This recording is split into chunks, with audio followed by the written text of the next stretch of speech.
Hello, everybody, and welcome to the 14th episode of The Owner's Box After Dark. I'm Mark Farinella, the former assistant sports editor, sports columnist, and Patriots beat writer for the Sun Chronicle of Attleboro, Massachusetts. And as this will make its debut on August 28th, 2020, this episode will mark the second anniversary of my forced retirement.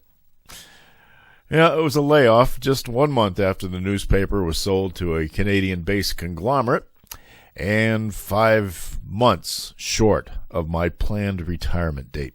But no matter, I honestly think I may be better off today than I was at the end of a 41-year sports writing career. And even so, it's a career of which I remain immensely proud. But at the time had come to take some different steps, and I'm glad I have. And, of course, this is one of those different steps. We are tonight in Studio A of Fulton Pond Studios here in Mansfield, Massachusetts. And tonight's episode begins with an admission that I've been trying to jam as much information into my head this week as is humanly possible.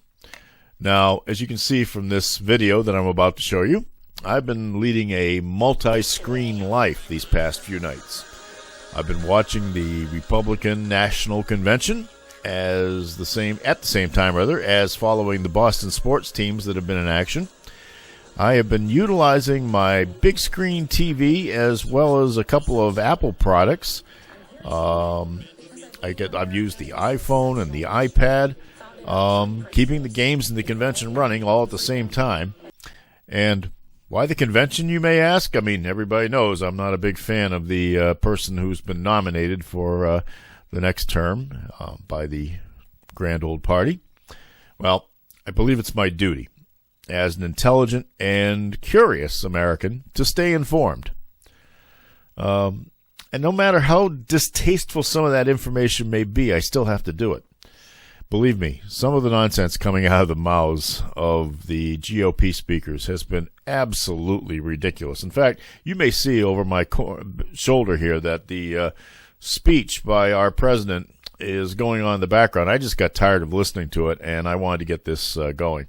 But the best of all of them started right off the bat on the first night with that screeching, adrenaline-overloaded diatribe by Donald Trump Jr.'s girlfriend, Kimberly Guilfoyle.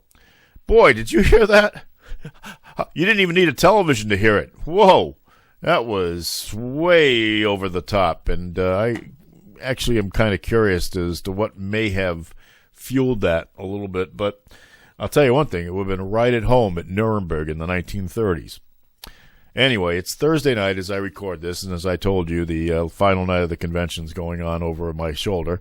There's no need for me to multi-screen tonight, though. There are no live sports. Athletes from the NBA and Major League Baseball have stepped away from their games to protest the shooting of Jacob Blake, a 29-year-old African-American man who was shot by police in Kenosha, Wisconsin, earlier in the week. Athletes of color in both leagues might have taken a cue from former Celtics coach Doc Rivers, the current coach of the Los Angeles Clippers, who gave a very emotional post-game interview after a win over the Mavericks early in the week. And I quote, "It's amazing to me why we keep loving this country, and this country does not love us back." And with that in mind, I turn things over to Studio B and my counterpart from Earth 2, Blue Shirt Mark Farinella, who will share some thoughts about racism in modern-day America and what the lessons of history can teach us. It's all yours, Mark.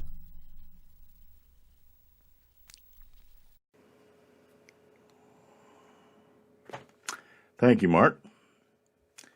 You know, the topic of racism is tough to address when you're a 66-year-old white man. And I'm probably as much of a beneficiary of white privilege as anyone here in 2020. But when my grandparents abandoned their native Sicily at the beginning of the 20th century to come to America and seek a better life, they were discriminated against in a manner very similar to other ethnic groups that didn't fit into that white Anglo-Saxon Protestant mold that ruled the nation at the time. My grandparents landed in Boston, 2 adults, 2 children, all of them unable to speak English. But they set down roots 30 miles to the south in Mansfield, where the owner of a huge chocolate factory had been welcoming to Italian immigrants as long as they worked there. Even as their numbers grew, those Italian families still didn't fit in with the old Yankee society of the community, so they were herded into a condensed space in the north end, along the railroad line leading to the chocolate factory, and that's pretty much where they stayed right up until the middle of the 20th century.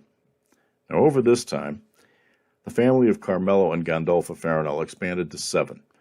3 of their children were born in America, including my father, Tony, who was born on October 27, 1919, in the family home on Fuller Place. My grandparents had set out on their own and opened a bakery, which delivered fresh Italian loaves and rolls to Mansfield and surrounding towns on a daily basis. The 3 eldest sons pedaled bicycles to meet the demand on their routes before the family could afford a delivery truck. Daughter Lily and sons Santino, Frank, Tony, and Charlie attended Mansfield schools. They basically learned English from their classmates, but they all graduated from Mansfield High with honors.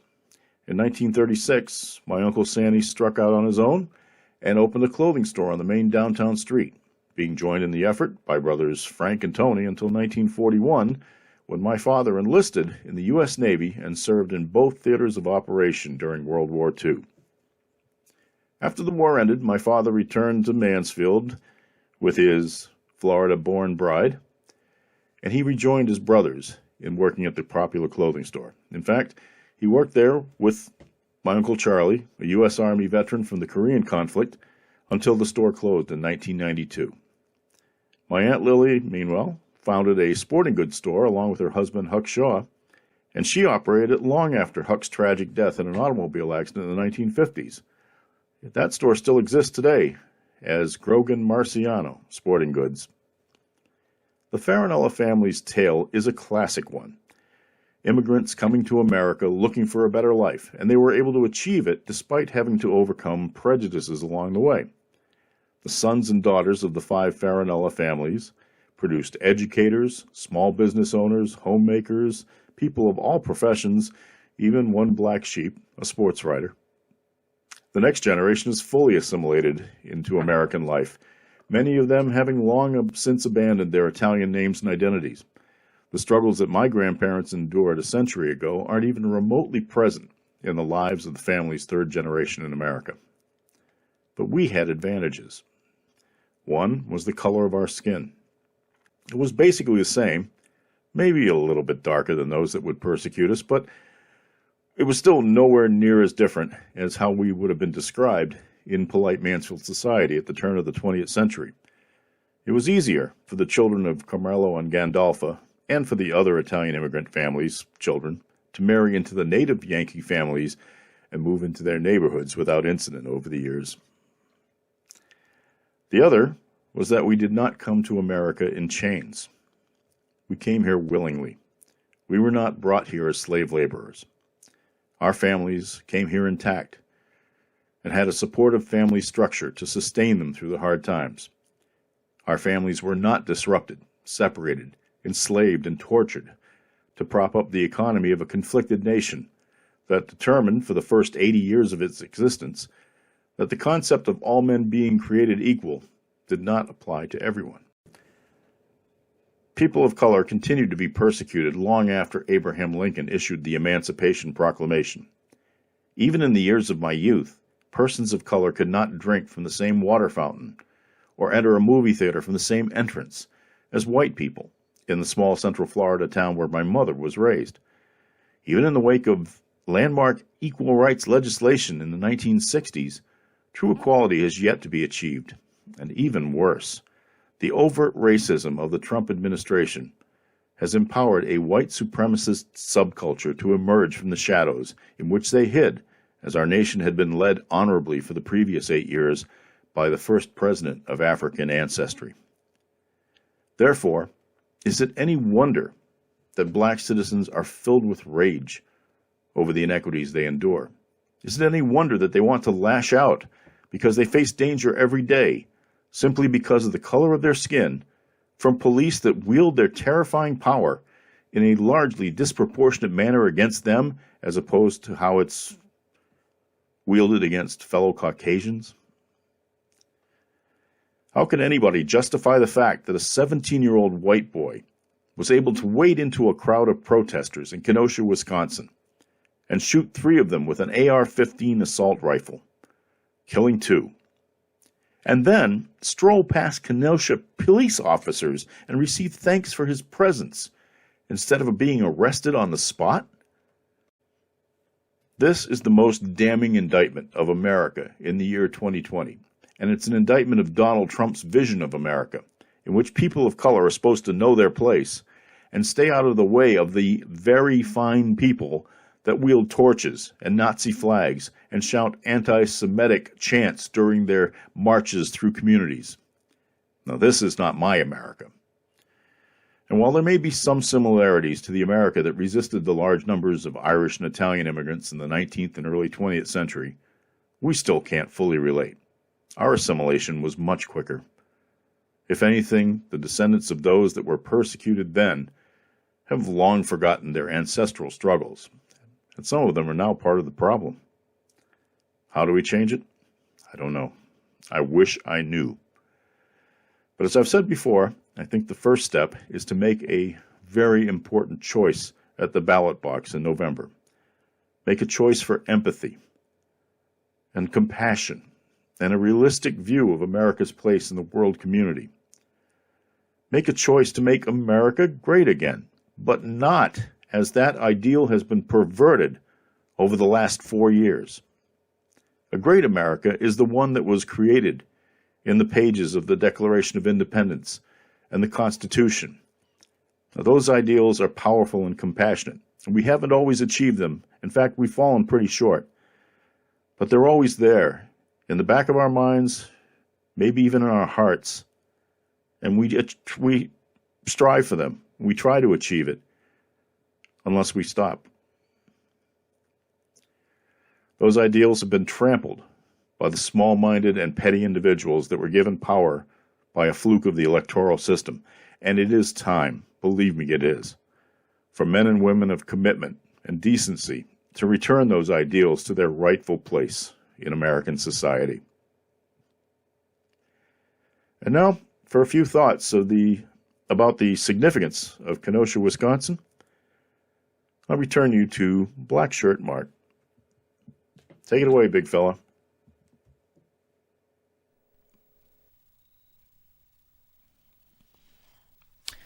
Thanks, Mark. And I hope your surgically repaired knee feels a lot better than mine does. We will chat momentarily about the significance of Kenosha, Wisconsin, at least in this household. But first, we're going to hear from one of our sponsors. We will be right back.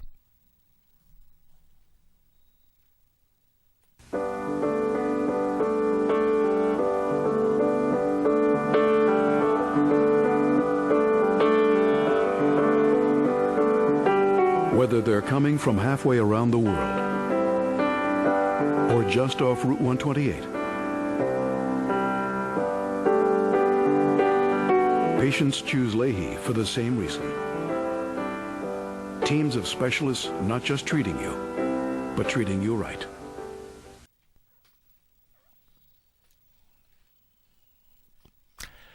Welcome back to the Owner's Box After Dark.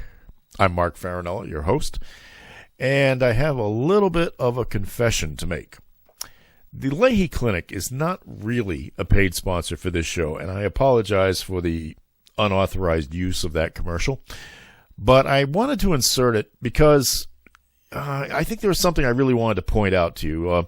Near the end, you might have noticed that the patients that are coming to the hospital are greeted in the lobby by this kindly, balding doctor who is very gregarious and wants to make them feel welcome. Well, he's not really a doctor. Instead, he is my longtime friend, Alex Salaki, the current head librarian and former basketball coach at Zavarian Brothers High School in Westwood, Massachusetts. Alex occasionally appears in movies, television shows, or commercials as an extra or in a non-speaking role. He auditions for them frequently. And I just wanted to give him due props here for a very convincing performance. But let me tell you one thing. If you show up at a hospital and you see this guy coming at you, run for the hills. He's not treating you. Anyway, back to our topic. Kenosha, Wisconsin. Okay. Why is that city more than just a spot on the map in cheesehead country to me, you may ask?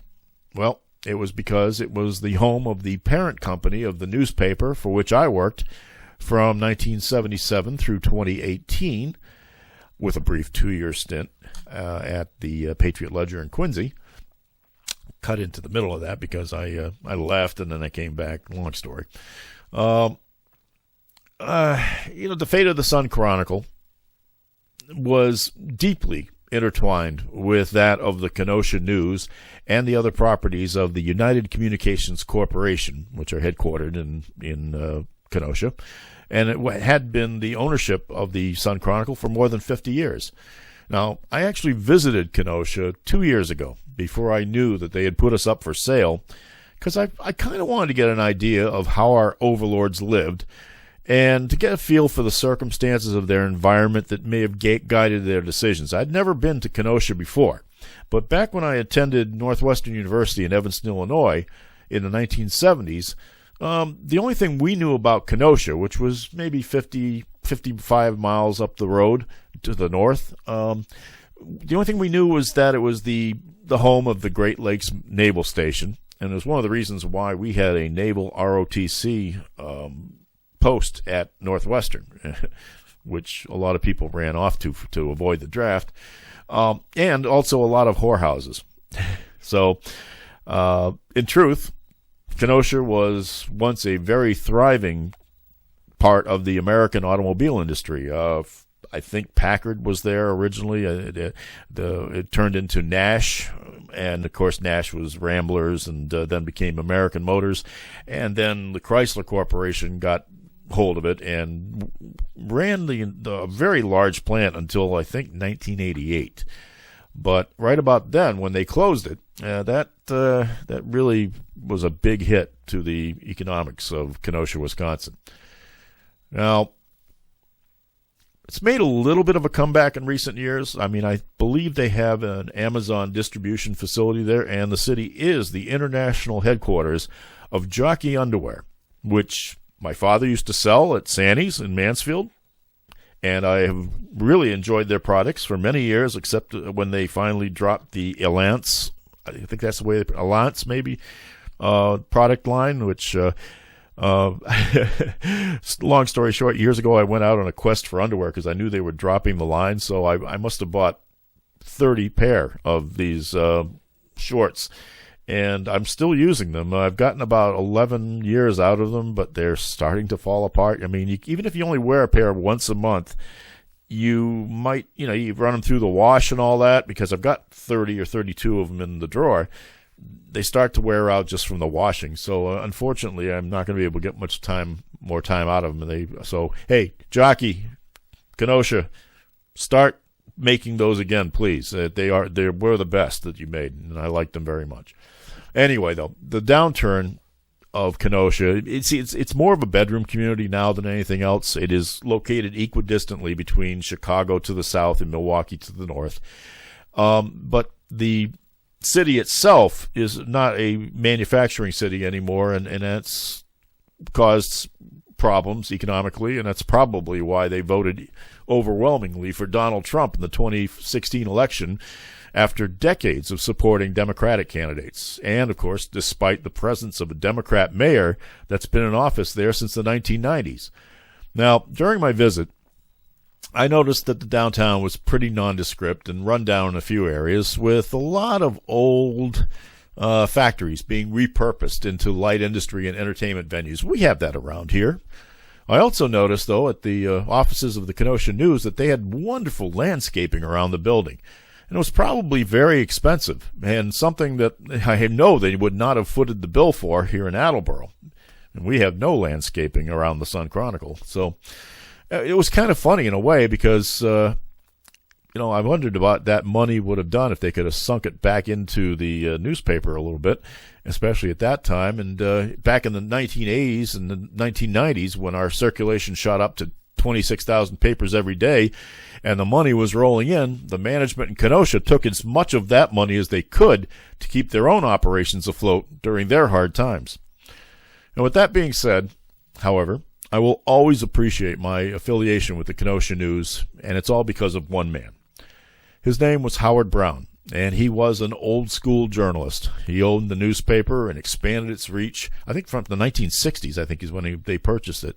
And he expanded its reach to become the owner of several other properties in 5 other states, newspapers, radio, TV. The thing I appreciate the most about Howard Brown was that he really appreciated good newspapering and good people putting out his newspapers. He was always encouraging to people that worked at all of his properties. And it didn't matter if you were the highest guy on the totem pole or just a regular grunt. If you did something worthwhile, Howard Brown would let you know. He'd write you a personal letter. Over my many years at the Sun-Chronicle, I received many messages of encouragement or congratulations from Howard, especially after I would win regional awards. Now, I didn't know really the extent to which he followed my career until in both 1986 and 1997, he asked me personally to write columns for the Kenosha News during my coverages of Super Bowl 20, which was the Patriots versus the Bears, and Super Bowl 31, the Patriots versus the Packers, because, as he said, and I quote him, "I don't have a sports columnist that has your skill." Now, believe me, I will never forget that. For years, Howard Brown and the rest of UCC treated the Sun-Chronicle with kid gloves.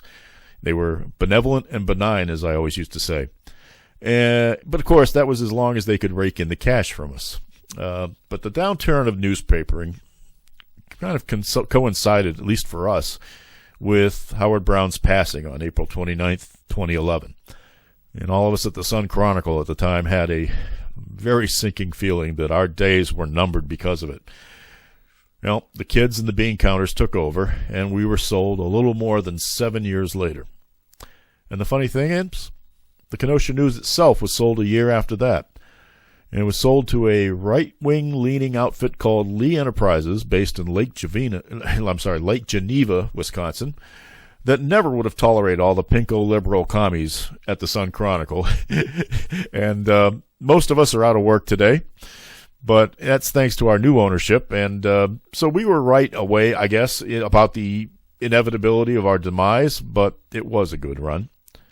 But I always have a great deal of affection and respect and admiration for what Howard Brown did for us for many years.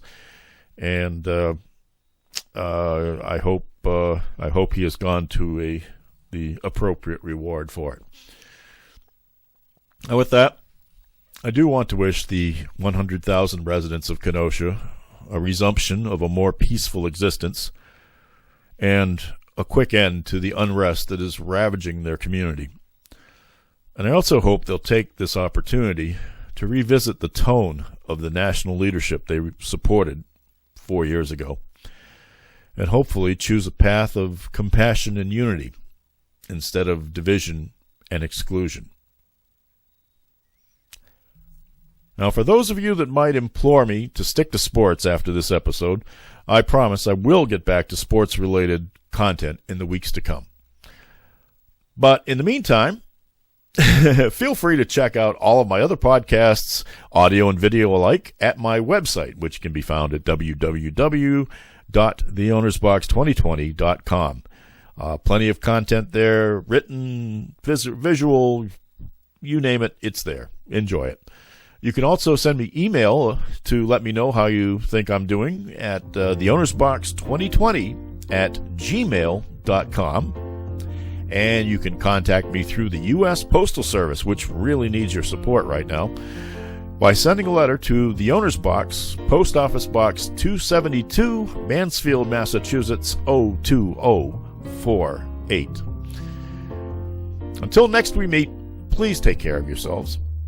Wash your hands, wear your masks, And, of course, do everything you can as we continue to battle the coronavirus. And remember, there is a primary election in Massachusetts next Tuesday, so be sure to take advantage of your constitutional right to vote. I did it through early voting on Monday, and many of you will do it by mail. It's all part of a process that we absolutely need to be thankful for and respect and do as often as we can. Unfortunately, not more than once during an election, though. Take care. Stay safe. Good night, everybody.